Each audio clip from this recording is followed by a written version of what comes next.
Hello বন্ধুরা, good evening. আগের ভিডিওতে আমি আপনাদের দেখিয়েছিলাম যে আমি আমার বাপের বাড়ির প্রত্যেকটা বাচ্চার জন্য জামা কাপড় কিনে রেখেছিলাম, আর সেটা আজকে আমি ভাইয়ের কাছে দিতে যাব। তো আমি বিকালবেলা 4টে নাগাদ বেরিয়েছিলাম ভাইয়ের কাছে জামা কাপড়গুলো দিতে পার্ক স্ট্রিটে। তো হাঁটতে হাঁটতে পৌঁছে গেলাম আমাদের বাড়ির কাছে মেট্রো স্টেশন গীতাঞ্জলিতে। গিয়ে দেখলাম স্টেশন মোটামুটি ফাঁকা, যেহেতু তখন বিকালবেলা 4টে বাজে। সিঁড়ি দিয়ে উঠে দেখলাম 4টে 7-এই একটা মেট্রো আছে। খুব ভালো টাইমে চলে গেছিলাম। কিছুক্ষণ দাঁড়ানোর পরেই মেট্রো চলে এলো। ভেবেছিলাম মেট্রোটা ফাঁকা পাবো, কিন্তু মেট্রোতে চেপে দেখলাম সব কটা সিটই বুক, ভালোই ভিড় আছে।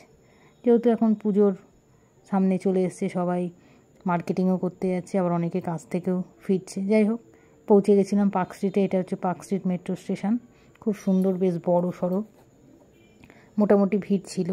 এরপরেই ভিড়টা বেশি বাড়ে 5টা থেকে, অফিসগুলো ছুটি হয় তো। যাই হোক, কিন্তু ওখান থেকে বেরোতে অনেকটা ঘুরে ঘুরে আমাকে আসতে হলো ভাইয়ের অফিসের কাছে। সিঁড়ি থেকে নেবে আবার অনেকটা হেঁটে, যাই হোক ফাঁকা ছিল বলে ভালোভাবে হাঁটা গেল। হাঁটতে হাঁটতে আমি ভাইকে ফোন করে দিলাম যে আমি চলে এসেছি, তুই অফিস থেকে বেরিয়ে চলে আয়। মেট্রো স্টেশন থেকে বেরোলেই তার সামনে কলকাতা বাজার আছে। তারপরে দেখলাম ভাই চলে এসছে আমার কাছে। মা আবার ওর হাত দিয়ে গাছের পেঁপে পাঠিয়েছিল, ও আমাকে গাছের পেঁপেটা দিল, আর আমি ওকে জামা কাপড়গুলো দিয়ে দিলাম। ওকে জিনিসগুলো দিয়েই আমি আবার মেট্রো ধরতে চলে এলাম। ভিডিওটা ভালো লাগলে অবশ্যই লাইক, শেয়ার, কমেন্টস করবেন। এখনকার মতো টাটা।